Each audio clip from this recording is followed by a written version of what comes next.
பொள்ளாச்சி பாலியல் வழக்கை CBCID விசாரணையிலிருந்து CBI விசாரணைக்கு மாற்றி தமிழக அரசு அரசாணை பிறப்பித்துள்ளது. அந்த அரசாணையில் பாதிக்கப்பட்ட பெண்ணின் விவரங்கள் இடம்பெற்றிருப்பதற்கு அரசியல் கட்சித் தலைவர்கள் கடும் கண்டனம் தெரிவித்துள்ளனர். பொள்ளாச்சி பாலியல் வழக்கில் தொடர்புடைய புகைப்படங்கள் மற்றும் வீடியோக்களை சமூக வலைதளங்களில் யாரும் வெளியிட வேண்டாம் என காவல்துறை எச்சரித்துள்ளது. தெரியாமல் பதிவிட்டாலும் கடுமையான நடவடிக்கை எடுக்கப்படும் என எச்சரிக்கை விடுக்கப்பட்டுள்ளது.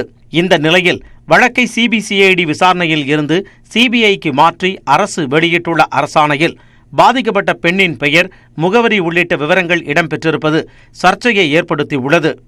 இது தொடர்பாக ட்விட்டரில் பதிவிட்டுள்ள திமுக தலைவர் மு.க. ஸ்டாலின், பாலியல் குற்ற வழக்குகளில் பாதிக்கப்பட்ட பெண்ணின் விவரங்களை வெளியிடக்கூடாது என்ற உச்சநீதிமன்ற வழிகாட்டுதலை பொள்ளாச்சி விவகாரத்தில் அதிமுக அரசு மீறியுள்ளதாக குற்றம் சாட்டியுள்ளார். இது அப்பட்டமான விதிமீறல் என்றும், பாதிக்கப்பட்ட பெண்கள் இனி யாரும் புகார் தராமல் இருப்பதற்கான மறைமுகமான அச்சுறுத்தல் என்றும் அவர் விமர்சித்துள்ளார். குற்றவாளிகளை காப்பாற்ற ஆளுங்கட்சி தொடர்ந்து கவன நாடகம் ஆடுவதாகவும் ஸ்டாலின் குற்றஞ்சாட்டியுள்ளார். அரசின் இந்த மெத்தனத்திற்கு கண்டனம் தெரிவித்துள்ள மக்கள் நீதி மய்யம் தலைவர் கமல்ஹாசன், இந்த விவகாரத்தில் அதிமுகவுக்கு தொடர்பில்லை என்பதில் காட்டும் தீவிரத்தை குற்றவாளிகளின் தண்டனையை உறுதி செய்வதில் காட்டாதது ஏன் என கேள்வி எழுப்பியுள்ளார்.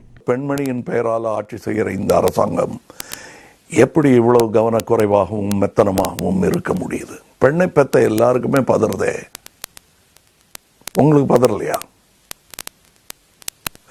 குற்றம் சாட்டப்பட்டவர்களுக்கும் கட்சிக்கும் எந்த தொடர்பும் இல்லைன்னு சொல்றதுல இருக்கிற மும்முரம், குற்றம் சாட்டப்பட்டவர்களுக்கு தண்டனையை தமிழக அரசாங்கம் உறுதி செய்யும்னு பொதுமக்கள் கிட்ட சொல்றதுல இல்லையே. அரசின் இந்த செயலுக்கு பல்வேறு அரசியல் கட்சி தலைவர்களும் கடுமையான கண்டனத்தை தெரிவித்து வருகின்றனர். பொள்ளாச்சி சம்பவத்தில் பாதிக்கப்பட்ட பெண்ணின் அடையாளம் வெளியானது தொடர்பாக காவல்துறையிடம் மாநில மகளிர் ஆணையம் விளக்கம் கேட்டுள்ளது. பாதிக்கப்பட்ட பெண்களின் பாதுகாப்பை உறுதி செய்ய வேண்டும் எனவும் ஆணையம் அறிவுறுத்தியுள்ளது. பாதிக்கப்பட்ட பெண்கள் புகார் கொடுக்கும் சூழ்நிலையை அரசு ஏற்படுத்தி கொடுக்க வேண்டும் என இந்த வழக்கில் முதலில் புகார் அளித்து விவகாரத்தை வெளியே கொண்டு வந்த பெண்ணின் வழக்கறிஞர் கோபாலகிருஷ்ணன் கூறியுள்ளார்.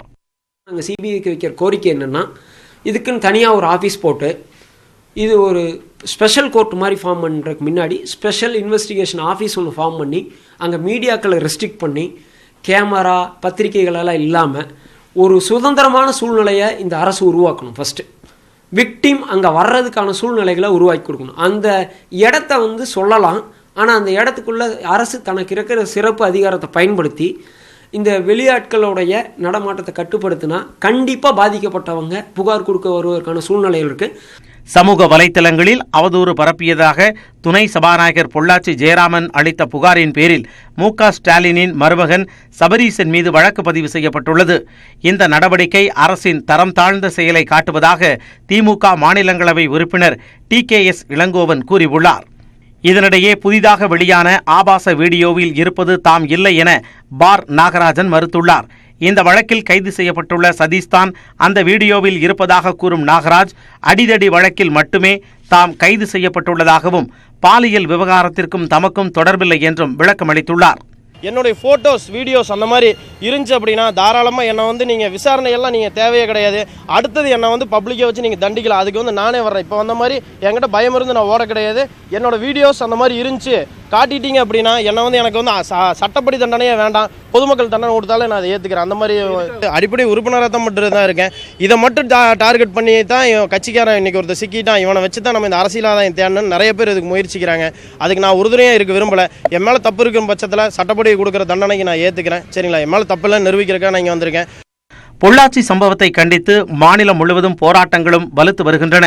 சட்டக் கல்லூரி மாணவர்கள், அரசு மற்றும் தனியார் கல்லூரி மாணவர்கள் போராட்டத்தில் களமிறங்கியுள்ளனர்.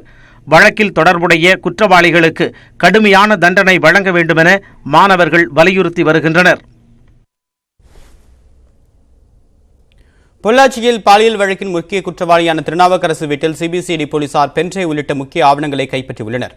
பொள்ளாச்சி விவகாரம் தொடர்பாக 2வது நாளாக விசாரணை மேற்கொண்ட சிபிசிஐடி போலீசார் பொள்ளாச்சி மாக்கினாம்பட்டியில் உள்ள திருநாவுக்கரசு வீட்டில் நேற்று சோதனை நடத்தினர். மாலை 3:30 மணிக்கு தொடங்கிய சோதனை இரவு 7:30 மணி வரை நடைபெற்றது. சோதனையின் போது வீட்டில் இருந்தவர்களிடம் சிபிசிஐடி அதிகாரிகள் விசாரணை நடத்தினர். அந்த பகுதியில் பத்திரிகையாளர்கள் மற்றும் மக்கள் செல்லாமல் இருக்க போலீஸ் பாதுகாப்பும் போடப்பட்டிருந்தது. சோதனையின் முடிவில் வீட்டிலிருந்து பென்ட்ரைவ் உள்ளிட்ட முக்கிய ஆவணங்கள் கைப்பற்றப்பட்டதாக தகவல் வெளியாகியுள்ளது. இதற்கிடையே திருநாவுக்கரசை காவலில் எடுத்து விசாரிக்க அனுமதி கேட்டு தொடரப்பட்ட சிபிசிஐடி மனு இன்று கோவை குற்றவியல் நீதிமன்றத்தில் விசாரணைக்கு வருகிறது.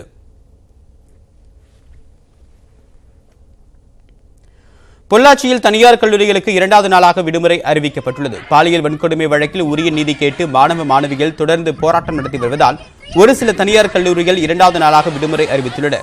சில கல்லூரிகளில் நிர்வாக பராமரிப்பு காரணமாக விடுமுறை விடப்பட்டுள்ளதாக தெரிவிக்கப்பட்டுள்ளது.